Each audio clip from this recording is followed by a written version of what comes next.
Welcome to TV three news. ముందుగా headlines చూద్దాం. పాలమూరు భూసేకరణపై వేగం పెంచాలని సీఎం రేవంత్ ఆదేశం. పాలమూరు ప్రాజెక్టు భూసేకరణను యుద్ధ ప్రాతిపదికన పూర్తి చేయాలని డిమాండ్. పెండింగ్ ప్రాజెక్టుల బిల్లులు చెల్లించేందుకు సిద్దమన్న సీఎం. ప్రాజెక్టు పనులపై అధికారులు నిరంతరం సమీక్ష చేయాలన్న సూచన. మన తీరం మనదేనన్న సీఎం చంద్రబాబు కీలక వ్యాఖ్యలు. తీర ప్రాంత హక్కుల విషయంలో రాజీ ఉండదన్న చంద్రబాబు. మత్స్యకారుల ప్రయోజనాలకు ప్రభుత్వం అండగా ఉంటుందన్న సీఎం. నిబంధనలు ఉల్లంఘిస్తే సహించబోమన్న చంద్రబాబు హెచ్చరిక.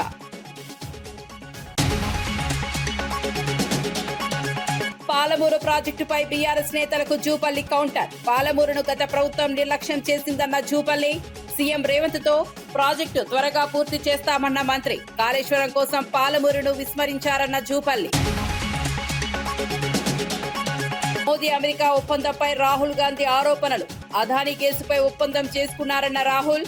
రైతుల యువతకు నష్టం జరిగిందన్న రాహుల్ గాంధీ. దేశ ప్రయోజనాలపై రాజీ పడ్డారన్న కాంగ్రెస్ విమర్శ.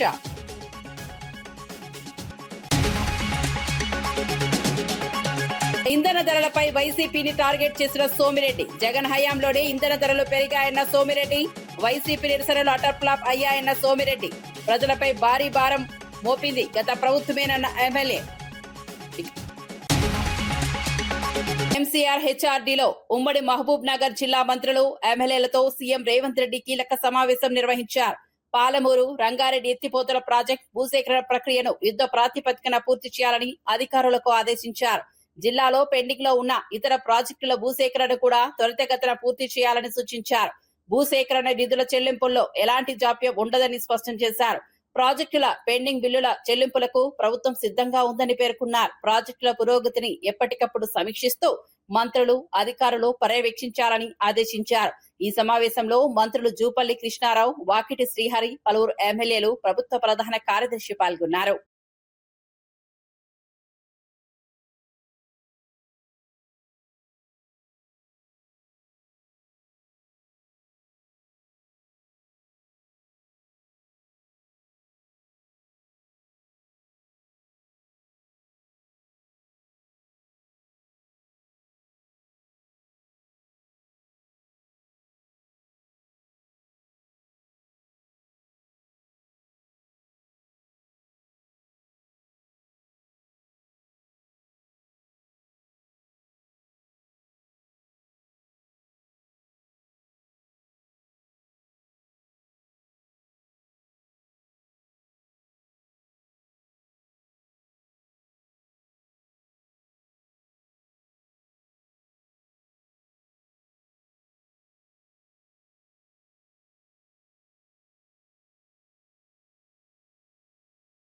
ఏపీ తీర ప్రాంత హక్కుల విషయంలో ఎలాంటి రాజీ ఉండదని సీఎం చంద్రబాబు స్పష్టం చేశారు. తీరం మనదే, బోటు మనదే, వేట కూడా మనదేనని వ్యాఖ్యానించారు. మన తీరంపై పూర్తి హక్కులు స్థానికులకే ఉంటాయని తెలిపారు. పొరుగు రాష్ట్రాల వారు వచ్చి ఇక్కడ వేట సాగించడాన్ని అనుమతించబోమని హెచ్చరించారు. తీర ప్రాంత ప్రజల జీవనాధారాన్ని కాపాడాల్సిన బాధ్యత ప్రభుత్వంపై ఉందన్నారు.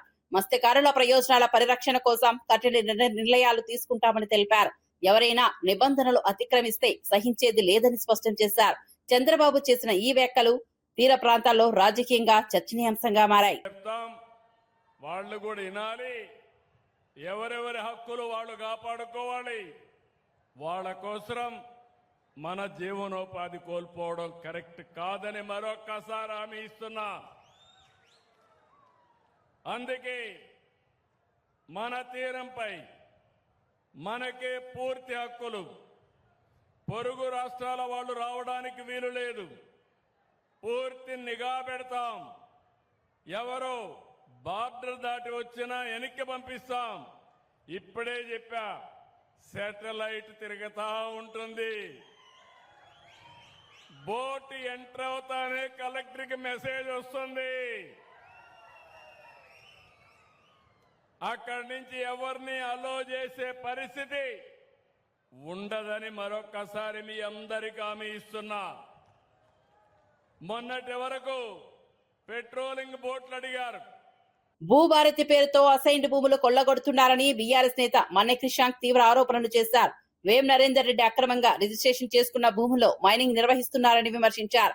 2010, 2015 ఎన్నికల అఫిడవిట్లలో లేని భూముల వివరాలు 2026 అఫిడవిట్ లో కనిపించడం అనుమానాలకు తావిస్తోందన్నారు. శ్రీ సాయి కృష్ణ గ్రానైట్స్ పేరిట ఉన్న భూములు అసైన్డ్ భూములేనని, పలు అధికారుల సంతకాలు కూడా ఉన్నాయని చెప్పారు. అందులో పాత కలెక్టర్ పాత్ర కూడా ఉందని ఆరోపించారు. ఈ వ్యవహారంపై పూర్తి స్థాయి విచారణ జరగాలని డిమాండ్ చేశారు. ఇప్పుడు వారి మీద విచారణ జరిగింది.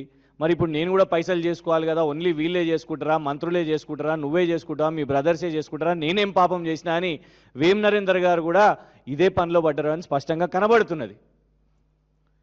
వీరు వేం నరేందర్ గారి అబ్బాయి వేం కృష్ణ భార్గవ్ గారు, వేం నరేందర్ రెడ్డి గారి అబ్బాయి వేం కృష్ణ భార్గవ్ రెడ్డి గారు, వేం కృష్ణ భార్గవ్ రెడ్డి గారు. వీరు మాలామాదిగా కాదు. కానీ విచిత్రం ఏంటంటే వేం కృష్ణ భార్గవ్ గారి పేరు మీద ఇన్ని అసైన్డ్ భూములు. ఇది భూభారతిలోకి వెళ్ళి తీసుకున్నదే. వేం Krishna Bhargav father Vem Narender Reddy, assigned land type. ఒకటి కాదు, రెండు కాదు, ఇవ్వండి. ఇదొకటి సర్వే నంబర్ 15/10 ఖాతా నంబర్ 330. ఇంకోటి సర్వే నంబర్ 7/10 ఖాతా నంబర్ 330, సేమ్ వేం కృష్ణ భార్గవ్ గారు. ఇదొక 2 ఎకరాలు, ఇదొక 1/2 ఎకరం, ఇది ఇంకొక ఎకరం, సేమ్ ఇవ్వండి అసైన్డ్ ల్యాండ్ వేం కృష్ణ భార్గవ్ గారు. ఇలా ఎకరాలు 1, 2, 3 ఎన్ని పాస్బుక్లు అయి తీసినాం, 4, 5, 6, 7 ఇవ్వండి. ఇట్లా మొత్తం కొలాబరేటెడ్గా వేం కృష్ణ భార్గవ్ గారి పేరు మీద అసైన్డ్ భూములు వేం నరేందర్ రెడ్డి గారి అబ్బాయి పేరు మీద. గత వైసీపీ ప్రభుత్వం ప్రజలపై భారీ భారం మోపిందని టీడీపీ ఎమ్మెల్యే సోమిరెడ్డి చంద్రమోహన్ రెడ్డి మండిపడ్డారు. 5 ఏళ్ల పాటు పెట్రోల్, డీజిల్, మద్యం ధరలు విపరీతంగా పెంచి ప్రజల జేబులు ఖాళీ చేశారని విమర్శించారు. తమ హయాంలో 1 పైసా కూడా ధరలు పెంచలేదని తెలిపారు. జగన్ పాలనలో దేశంలోనే ఏపీలో ఇంధన ధరలు అత్యధికంగా ఉన్నాయని ఆరోపించారు. కర్ణాటక, తెలంగాణ కంటే ఎక్కువ వసూలు చేశారని విమర్శించారు. ఇప్పుడు అదే పార్టీ కూటమి ప్రభుత్వంపై ధర్నాలు చేయడం విచిత్రమన్నారు. వైసీపీ నిరసనలు అటర్ఫ్లాప్ అయ్యాయని ఎద్దేవా చేశారు. బెంగళూరు పోయేది, వస్తా ఆ చిత్తూరు బార్డర్ అవతల కర్ణాటకలో లాస్ట్ పెట్రోల్ బంక్లో ఫుల్ ట్యాంక్ చేయించుకొచ్చేది. ఎందుకంటే లీటర్కి 11 రూపాయలు మిగులుతుంది. 50 లీటర్లు కొడితే మించు 550 రూపాయలు మిగులుతుంది. అవన్నీ పోయి మీరు అదే ధర మీద, మీరు పెంచిన ధర మీద, మీ నాయకుడు జగన్మోహన్ రెడ్డి పెంచిన ధర మీద ముఖ్యమంత్రిగా మీరు ధర్నాలు చేస్తున్నారు. మేము 1 పైసా పెంచామా ఈ 2 ఇయర్స్లో? కూటమి ప్రభుత్వం చంద్రబాబు నాయుడు గారు ముఖ్యమంత్రిగా 1 పైసా పెట్రోల్ మీద కానీ డీజిల్ మీద కానీ పెంచాడా? ఇప్పుడు డీజిల్ ధర చెప్తాను. ఆంధ్రప్రదేశ్లో 99 రూపాయల 50 పైసలు వైసీపీ గవర్నమెంట్లో, కర్ణాటకలో 87 రూపాయల 89 పైసలు, అంటే మోర్ దెన్ 10 రూపీస్ తక్కువ. కర్ణాటక కంటే 10 రూపాయల కంటే ఎక్కువ రేటు. మీరు ఈరోజు ధర్నా చేస్తారు. తెలంగాణలో 97 రూపాయల 82 పైసలు, అంటే అక్కడికంటే ఇంకా రూపాయి చిల్లర తక్కువ, అంటే 2 రూపాయలు తక్కువ. 99 రూపాయల 50 పైసలు ఆంధ్రాలో అయితే, తెలంగాణలో 97 రూపాయల 82 పైసలు, కర్ణాటకలో 87 రూపాయల 89 పైసలు, తమిళనాడులో 5 రూపాయలు తక్కువ మనకంటే. పాడేరులో పాస్టర్ అభినయ్ దర్శన్పై జరిగిన దాడి ఘటనను తాను తీవ్రంగా ఖండిస్తున్నానని పాడేరు ఎమ్మెల్యే విశ్వేశ్వరరాజు తెలిపారు. ఈ ఘటనను రాజకీయంగా మలచి తనపై సోషల్ మీడియాలో తప్పుడు ప్రచారం చేస్తున్నారని ఆరోపించారు. టీడీపీ ఫేక్ న్యూస్ ఫ్యాక్టరీలా వ్యవహరిస్తోందని మండిపడ్డారు. వాస్తవాలు తెలుసుకోకుండా కొందరు కావాలని దుష్ప్రచారం చేస్తున్నారని అన్నారు. ప్రజలను తప్పుదోవ పట్టించే ప్రయత్నాలు జరుగుతున్నాయని విమర్శించారు. ఇలాంటి ప్రచారాలను ప్రజలు నమ్మవద్దని సూచించారు. రాజకీయ లాభాల కోసం అసత్య ప్రచారం చేయడం సరైన విధానం కాదన్నారు. జరిగిన తర్వాత నేను కూడా వీడియోలో చూశాను. నిన్న ఆయనకి చూడటం కూడా నిన్న మొదటిసారిగా చూశాను. అయితే ఎటువంటి సంబంధం లేకుండా నన్ను ఈ రకంగా ప్రచారం చేయడం అయితే మంచిది కాదు. ఈరోజు ఎవరు అధికారంలో ఉన్నారు? కూటమి ప్రభుత్వం అధికారంలో ఉంది. కూటమి ప్రభుత్వం అధికారంలో ఉన్న తర్వాత ఈరోజు వైఎస్ఆర్సీపీ ఈ ఎమ్మెల్యే అయిన నన్ను, ఒక గిరిజన బిడ్డ నన్ను ఈ రకంగా మీరు ప్రచారం చేస్తున్నారు. చూడండి, నిజంగా ఇంతకంటే దౌర్భాగ్యం ఇంకోటి ఉండదని చెప్పేసి అని కూడా తెలియజేస్తున్నారు. నిన్న దాడి జరిగిన వెంటనే నేను అసలు ఏం జరిగింది, ఎవరు చేశారు అనే విషయాన్ని పోలీసు వారికి వెంటనే ఫోన్ చేసి అడిగాను. ఖచ్చితంగా ఇప్పుడు ఎంక్వైరీ జరుగుతుంది, ఖచ్చితంగా మేము తెలియజేస్తామని చెప్పి అన్నారు. దయచేసి పోలీసు వారికి నేను విజ్ఞప్తి చేసేది ఏంటంటే, దోషులు ఎవరైతే ఉన్నారో నేరస్తులు ఎవరైతే ఉన్నారో ఆ కారకులు ఎవరైతే ఉన్నారో ఖచ్చితంగా మీరు త్వరితగతిన ఎంక్వైరీ చేసి దర్యాప్తు చేసి ఆ నిందితులను అయితే పట్టుకొని మీరు ముందుకు హాజరుపరచాలని చెప్పేసి మిమ్మల్ని కోరుతున్నాను. అదేవిధంగా వాళ్ళు చేసినటువంటి దాడి అయితే మంచిది కాదు. నేరస్తులు ఎవరైనా కానీ ఖచ్చితంగా వాళ్ళని వెతికి పట్టుకొని మీరు దయచేసి ముందు ఉంచాల్సిందిగా నేనైతే కోరుతున్నాను. ఖచ్చితంగా మీరు ఈ రకంగా నా మీద ఎటువంటి సంబంధం లేకుండా నన్ను ఈ రకంగా మీరు నాకు ఏదైతే విధంగా మీరు సోషల్ మీడియా ద్వారా సామాజిక మాధ్యమాల ద్వారా నన్ను అవమానిస్తూ కించపరుస్తూ ఈ రోజు మీరు చేస్తున్నటువంటి ఏదైతే ప్రచారాలు ఉందో ఖచ్చితంగా ఈ కూటమి ప్రభుత్వం గత ప్రభుత్వం పాలమూరు రంగారెడ్డి ప్రాజెక్టును పూర్తిగా నిర్లక్ష్యం చేసిందని మంత్రి జూపల్లి కృష్ణారావు మండిపడ్డారు. కాళేశ్వరం ప్రాజెక్టుపై మాత్రమే దృష్టి పెట్టి పాలమూరును గాలికి వదిలేశారని విమర్శించారు. రాష్ట్రానికి లక్షల కోట్ల అప్పులు మిగిల్చి ఇప్పుడు అవగాహన లేకుండా మాట్లాడుతున్నారని బీఆర్ఎస్ నేతలపై ఆగ్రహం వ్యక్తం చేశారు. భూసేకరణ సరిగా చేయకుండా ప్రాజెక్టులు ఎలా పూర్తి చేస్తారని ప్రశ్నించారు. పాలమూరు జిల్లాకు ఎక్కువ నిధులు కేటాయించాల్సిన అవసరం ఉందన్నారు. సీఎం రేవంత్ రెడ్డి ఆధ్వర్యంలో ఈ ప్రాజెక్టును త్వరగా పూర్తి చేస్తామని హామీ ఇచ్చారు. గత పాలకుల వైఫల్యాలను ప్రజలు గుర్తుంచుకుంటారని తెలిపారు. పెట్టింది కేవలం సుమారుగా 6,300 కోట్లు ఖర్చు పెట్టింది. అయినా కూడా ఇప్పటికి కూడా ఆ ప్రాజెక్ట్ అనేది ఇన్కంప్లీట్ ప్రాజెక్టే. ఈవెన్ ల్యాండ్ అక్విజిషన్ పేమెంట్ చేయని ఏరియాలు చాలా ఉన్నాయి. నీటి కేటాయింపులు మీరు తేలేదు. నీటి కేటాయింపులే మీరు తేలేకపోయినరు. 100% మా ముఖ్యమంత్రి గౌరవ రేవంత్ రెడ్డి గారు 100% ఈ పాలమూరు రంగారెడ్డి ప్రాజెక్టు గారు 90 టీఎంసీల నీళ్లు అధికారికంగా నికర జలాలను కేటాయింపు చేసే కార్యక్రమంలో ఉన్నాం. 100% తెచ్చి తీరుతాం. ఈ పాలమూరు రంగారెడ్డి ప్రాజెక్టును 100% పూర్తి చేసి తీరుతాం. మీరు చేయదని మీరు నీటి కేటాయింపు తేకపోగా రాష్ట్ర విభజన చట్టం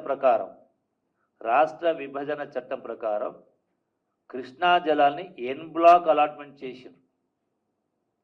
ఈ రాష్ట్రానికి ఈ రాష్ట్రానికి చెప్పలే. అయినా కూడా మాజీ మంత్రి బాలినేని శ్రీనివాసరెడ్డిపై జనసేన నేత జడా బాల నాగేంద్ర తీవ్ర ఆరోపణలు చేశారు. బాలినేని కొడుకు పార్టీ పదవులను లక్షలకు బేరాలు పెడుతున్నారని విమర్శించారు. కూటమి బలోపేతానికి బాలినేని పనిచేయడం లేదని ఆరోపించారు. జనసేన కార్యకర్తల భావోద్వేగాలను పట్టించుకోవడం లేదని అన్నారు. కూటమిలో ఉంటూ సహకారం అందించాల్సిన సమయంలో విభేదాలు సృష్టిస్తున్నారని వ్యాఖ్యానించారు. ఈ విషయంపై పవన్ కళ్యాణ్ వెంటనే స్పందించాలని డిమాండ్ చేశారు. ఇలాంటి వారిని కూటమికి దూరం పెట్టాల్సిన అవసరం ఉందన్నారు. నేను మీ ద్వారా పవన్ కళ్యాణ్ గారికి చేతులు జోడించి చెప్తా ఉన్నాను. ఇక్కడ జరుగుతున్న పరిణామాలు మీరు గుర్తించాలి. అధ్యక్షుల వారు పవన్ కళ్యాణ్ వారు డిప్యూటీ సీఎం గారైన జనసేన పార్టీలో పైసలిస్తే పదవులు బాలినేని పెరట్లో కలుపు మొక్కలాగా కొంతమంది చేరి నియోజకవర్గ ఇన్ఛార్జీలు ఇప్పిస్తామని, మేయర్ పదవులు ఇప్పిస్తామని, పార్లమెంట్ అధ్యక్ష పదవులు ఇప్పిస్తామని వారి కొడుకు ఆధ్వర్యంలో ఒక టీముని 6 జిల్లాలే కాదు రాష్ట్రంలో మిగతా జిల్లాల్లో ఎవరైతే పైసలు ఇచ్చి పదవులు కోరుకుంటారో వారిని ఆకట్టుకునే పనిలో ఉన్నారు. ఇది నేను తీవ్రంగా ఖండించాను. పత్రిక మీ ద్వారా కూడా మరొకసారి నేను ఖండిస్తున్నాను కూడా.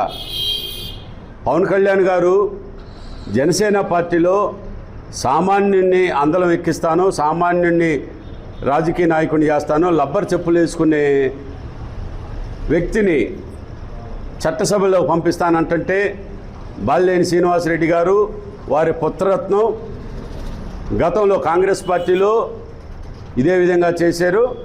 వైసీపీలో ఉన్నప్పుడు ఇదే విధంగా చేశారు. ఇన్ఛార్జీలు ఇప్పిస్తాము, ఎమ్మెల్యేలు ఇప్పిస్తాం, ఎమ్మెల్సీలు ఇప్పిస్తామని ఇప్పుడు కూడా తను పందా మార్చుకోకుండా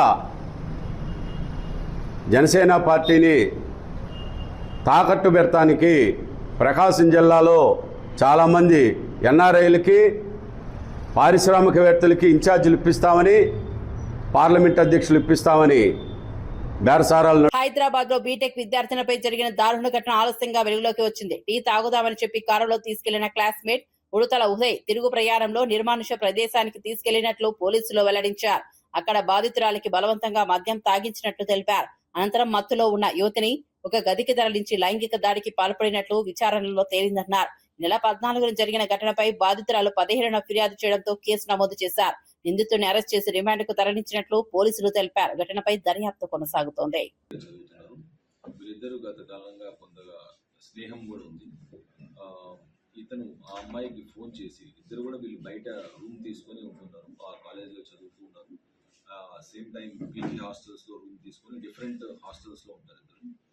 సో ఇతను ఆ అమ్మాయికి కాల్ చేసి మనం దిల్సుఖ్ నగర్ ఏరియాకి వెళ్ళేసి టీ తాగొద్దామని చెప్పేసి వాళ్ళు ఆ అమ్మాయిని ఇతను పిక్ చేసుకొని ఇతను హాస్టల్ దగ్గర నుంచి దిల్సుఖ్ నగర్ ఏరియాకి వెళ్ళి వాళ్ళు టీ తాగిన తర్వాత రిటర్న్ జర్నీలో ఒక చోట ఆపి ఒక మద్యం షాప్ దగ్గరికి వెళ్ళి అక్కడ మద్యం కొనుగోలు చేసి అక్కడి నుంచి తర్వాత లీజర్గా వాళ్ళు బీడిఎల్ రోడ్లోకి వెళ్ళి అక్కడ కార్ ఆపి ఆ అమ్మాయితో బలవంతంగా. ఉత్తరప్రదేశ్ రాయబరేలీలో కాంగ్రెస్ అగ్రనేత రాహుల్ గాంధీ కీలక వ్యాఖ్యలు చేశారు. అదానీపై ఉన్న కేసును రద్దు చేయించేందుకు ప్రధాని మోదీ అమెరికాతో ఒప్పందం చేసుకున్నారని ఆరోపించారు.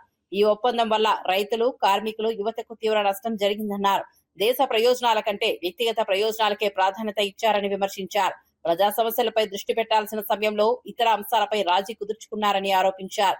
కేంద్ర ప్రభుత్వ నిర్ణయాల వల్ల సామాన్య ప్రజలే నష్టపోతారని అన్నారు. कि अमेरिका ने अदानी पे केस डाला था, उस केस को डोनाल्ड ट्रंप रद्द करेगा, आप देख लेना, गारंटी देके कह रहा हूं मैं आपको। बिजली महंगी हो जाएगी, पेट्रोल महंगा हो जाएगा, गैस महंगी हो जाएगी, सारा का सारा महंगा होने जा रहा है। क्यों? नरेंद्र मोदी की राजनीति, नरेंद्र मोदी की इकोनॉमिक पॉलिसी। अब ये सच्चाई कांग्रेस पार्टी के जो बब्बर शेर हैं जो यहां आए हैं, आपको देश को बतानी है। आपको जाकर हर व्यक्ति को बताना है। जब बीजेपी का कार्यकर्ता आपके सामने खड़ा होता है, आप उससे कहो तुम और तुम्हारे नेता गद्दार हो, आपने अमेरिका के लिए, अमेरिका के साथ सौदा किया, अपने नेता को बचाने के लिए, केस से बचाने के लिए आपने हिंदुस्तान को बेचा। ये सारे के सारे बीजेपी के कार्यकर्ताओं के आप सामने जाके बोलो, चुप हो जाएंगे सारे के सारे, क्योंकि ये सच्चाई है। भैया आपकी सरकार आने जा रही है, उसको कोई रोक नहीं सकता, आप देख लेना। సీఎం రేవంత్ రెడ్డి కాంగ్రెస్ పార్టీ నాయకత్వంపై బీజేపీ ఎంపీ ధర్మపురి అరవింద్ చేసిన వ్యాఖ్యలను మంత్రి అడ్లూరి లక్ష్మణ్ తీవ్రంగా ఖండించారు. ప్రజా సంక్షేమం కోసం ప్రభుత్వం నిరంతరం పనిచేస్తుంటే రాజకీయ లబ్ధి కోసం బీజేపీ నేతలు అనుచిత వ్యాఖ్యలు చేయడం సరికాదన్నారు. వ్యక్తిగత విమర్శలు చేసి రాజకీయాలు చేయడం మంచి పద్ధతి కాదని సూచించారు. ప్రజల కోసం ప్రభుత్వం చేపడుతున్న అభివృద్ధి కార్యక్రమాలను పక్కదారి పట్టించే ప్రయత్నాలు జరుగుతున్నాయని విమర్శించారు. సీఎం రేవంత్ రెడ్డిపై వ్యక్తిగత దూషణలు చేస్తే సహించేది లేదని హెచ్చరించారు. ప్రజా సమస్యలపై చర్చించకుండా రాజకీయ ఆరోపణలతో ముందుకు రావడం సరైన పద్ధతి కాదని. అర్థమైందో చెప్పు. నీ భారతీయ జనతా పార్టీ లెక్క నాగ్పూర్లో కూర్చొని మీ ఆర్ఎస్ఎస్ సంబంధించినటువంటి వ్యూహం ఏదైతే ఉంటుందో ఆ వ్యూహాన్ని అమలు చేసే కాంగ్రెస్ పార్టీ కాదు.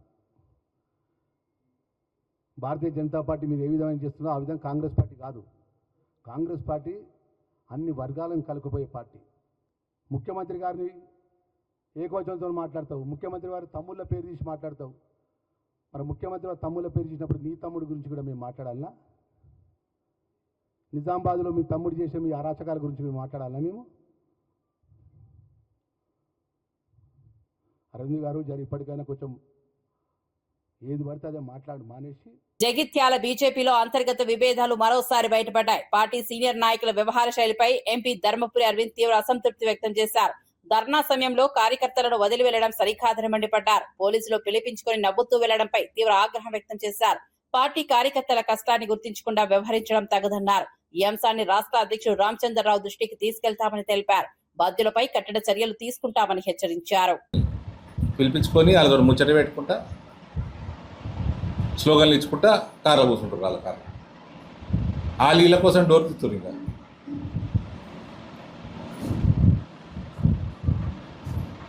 రామచంద్రరావు వాడితో మాట్లాడుతారు. Nizamabad parliament is a competitive segment. కాంగ్రెస్కి బీఆర్ఎస్కి ఎన్ని ఓట్లు వచ్చినాయో అసెంబ్లీలో మాకు అన్ని ఓట్లు వచ్చినాయి. 2% అటు నుంచి 2% ఇటు నుంచి లాక్కుంటే మొత్తం ఎడిట్కేడి గెలుస్తాం. ఇక్కడ పార్టీకి నష్టం చేయొద్దు. మిమ్మల్ని పని చేయమని వాడు బతిలాడతలేడు.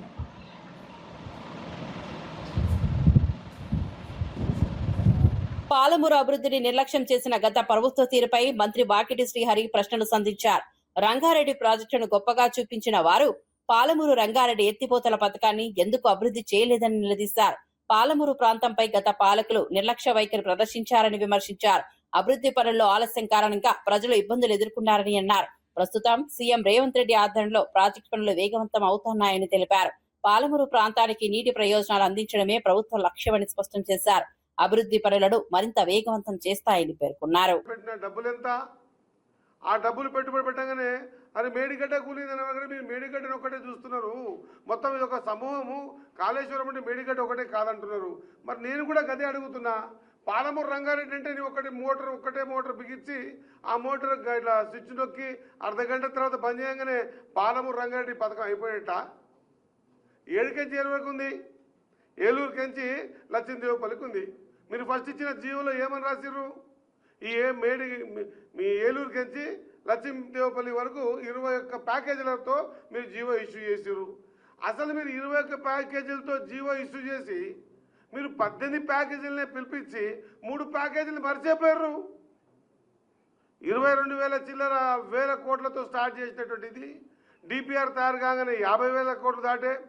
ఆ 50,000 కోట్ల మీరు పెట్టుబడి పెట్టినంత 22,000 23,000 కోట్లు పెట్టిర్రు. మరి మీరు పెట్టిన పైసలే గంత ఉంటే వెనుకబడ్డ జిల్లా, వలసల జిల్లా దీన్ని బాగా చేయాలనే ఆలోచన ఉండింటే ఇంతకుముందే మా మంత్రి గారు చెప్పారు, సంవత్సరం తర్వాత స్టార్ట్ అయిన కాళేశ్వరం మీద మీరు పెట్టుబడి పెట్టిందంత. మరి పాలమూరు మీద వివక్షత ఆనాడే చూపిస్తుంది. తెలంగాణ రైతులు పండించిన ధాన్యాన్ని అమ్ముకోలేక తీవ్ర ఇబ్బందులు పడుతున్నారని మాజీ ఎమ్మెల్యే గండ్రా విమర్శించారు. కాంగ్రెస్ ప్రభుత్వానికి ముందస్తు ప్రణాళిక లేకపోవడమే దీనికి ప్రధాన కారణమన్నారు. గని వ్యాఘ్ర ఏర్పాటుతో ప్రభుత్వం పూర్తిగా విఫలమైందని ఆరోపించారు. రైతుల కష్టాలను గుర్తించకుండా నిర్లక్ష్యంగా వ్యవహరిస్తోందని మండిపడ్డారు. ఢిల్లీ వెళ్లేందుకు సీఎం రేవంత్ రెడ్డి సమయం ఉందని, కానీ రైతుల సమస్యలు పరిష్కరించేందుకు సమయం లేదని విమర్శించారు. రైతు బిడ్డనని చెప్పుకునే రేవంత్ నిజంగా రైతుల పట్ల చిత్తశుద్ధి చూపించడం లేదన్నారు. ఈ అంశంపై ప్రభుత్వం వెంటనే స్పందించాలని డిమాండ్ చేశారు. ప్రచారం అయితే నీకు ఢిల్లీ పోవడానికి సమయం దొరికింది. ఒక్క పూటగా రైతులు పండించినటువంటి వడ్ల కొనుగోలు కేంద్రాల్లో, మక్కల కొనుగోలు కేంద్రాలకు పోయేటువంటి నీకు సమయం లేదా? నువ్వు రైతు బిడ్డలని పెద్ద ఫోజులు కొడతావు కదా. నిజంగా నువ్వు రైతువా లేకపోతే నకిలీ రైతువా చెప్పాల్సినట్టు అవసరం ఉంది. ఇప్పుడు అర్థమైంది ప్రజలకు, నువ్వు నకిలీవి, ముఖ్యమంత్రి నకిలీ, ఈయన రైతు అని చెప్పుకోవడానికి రైతు కూడా నకిలీ రైతు అని చెప్పడానికి వేరే చెప్పాల్సిన అవసరం లేదు. ఎందుకు చెప్తున్నామంటే రైతులు ఈరోజు మాకు గ్రామాల నుంచి ఫోన్లు వస్తూ ఉన్నాయి. మీరే మాకు దిక్కు, మీరు మా తరఫున వచ్చి కొట్లాడాలి, ధర్నాలు చేయాలి, ఈ ప్రభుత్వం దున్నపోతు మీద వానబడ్డట్టుగా వ్యవహరిస్తున్నది, ఎంత చేసినా దీనికి పట్టింపు రాలేదనేటువంటి బాధతో వ్యక్తం చేస్తా ఉన్నారు. గన్ని బ్యాగులు రైతే కొనుక్కోవాలి. గతంలో ఏం చెప్పిండు? 1 కిలో ధాన్యాన్ని తరుగు తీసినా తోలు తీస్తా అని చెప్పిండు. కానీ ఈరోజు 100 కిలోల వరి ధాన్యానికి 7.5 కిలోలు కటింగ్ల పేరు మీద కటింగ్ అవుతా ఉన్నది. అది కూడా రైతే జోకాలే, రైతే కుట్టాలే, రైతే ట్రాక్టర్లు వేసుకోవాలి, రైతే హమాలి పైసలు ఇచ్చి అన్లోడ్ చేసి రావాలి. వడ్ల విషయంలో అదే పరిస్థితి. మక్కల విషయంలోనైతే ఈరోజు మక్కలు పండించినటువంటి రైతులు వారి యొక్క బాధ వర్ణనాతీతం, చెప్పలేనటువంటి పరిస్థితులు. కాబట్టి ఇప్పటికైనా ముఖ్యమంత్రి గారు ఏదో మేము బాగా కొన్నాం, ఇన్ని లక్షల టన్నులు కొన్నాం అని పేపర్ల మీద ఫోజులు ప్రకటించి మీరు చేతులు దులుపుకోవడం కాదు. క్షేత్రస్థాయిలో జరుగుతున్నటువంటి బాధ ఏందో, మరి మీకు ఇంటెలిజెన్స్ వ్యవస్థ ఉన్నది, మీకు యంత్రాంగం ఉన్నది, మరి మీరు ఈరోజు మీ స్థాయిలో ఎప్పుడైనా సమీక్ష చేసిల్లా ఈ రాష్ట్రానికి యాసంగి ఎంత నాటుబడ్డది, ఎంత ధాన్యం వస్తుంది, అరేంజ్మెంట్స్ ఏంది, గోదాంలేంది, డబ్బులేంది, గన్ని బ్యాగ్స్ ఏంది, సమీక్ష లేదు మీకు. అంతా కూడా మీరు ఎంతసేపు గాలి మాటలు, గాలిలో తిరుగుడు తప్ప భూమి మీద నడవడం లేదు ముఖ్యమంత్రి గారు. బులెటిన్ ముగించే ముందు హెడ్లైన్స్ మరోసారి చూద్దాం. పాలమూరు భూసేకరణపై వేగం పెంచాలని సీఎం రేవంత్ ఆదేశం. పాలమూరు ప్రాజెక్టు భూసేకరణను యుద్ధ ప్రాతిపదికన పూర్తి చేయాలని డిమాండ్. పెండింగ్ ప్రాజెక్టుల బిల్లులు చెల్లించేందుకు సిద్ధమన్న సీఎం. ప్రాజెక్టు పనులపై అధికారులు నిరంతరం సమీక్ష చేయాలన్న సూచన. మన తీరం మనదేనన్న సీఎం చంద్రబాబు కీలక వ్యాఖ్యలు. తీర ప్రాంత హక్కుల విషయంలో రాజీ ఉండదన్న చంద్రబాబు. మత్స్యకారుల ప్రయోజనాలకు ప్రభుత్వం అండగా ఉంటుందన్న సీఎం. నిబంధనలు ఉల్లంఘిస్తే సహించబోమన్న చంద్రబాబు హెచ్చరిక.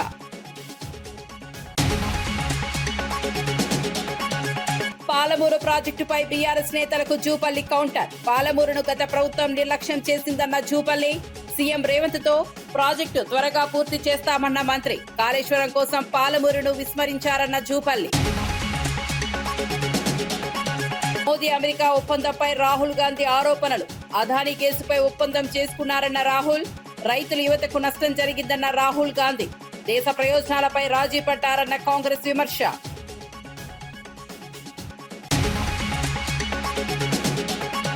ఇంధన ధరలపై వైసీపీని టార్గెట్ చేసిన సోమిరెడ్డి. జగన్ హయాంలోనే ఇంధన ధరలు పెరిగాయన్న సోమిరెడ్డి. వైసీపీ నిరసనలు అటర్ ఫ్లాప్ అయ్యాయన్న సోమిరెడ్డి. ప్రజలపై భారీ భారం మోపింది గత ప్రభుత్వమేనన్న ఎమ్మెల్యే.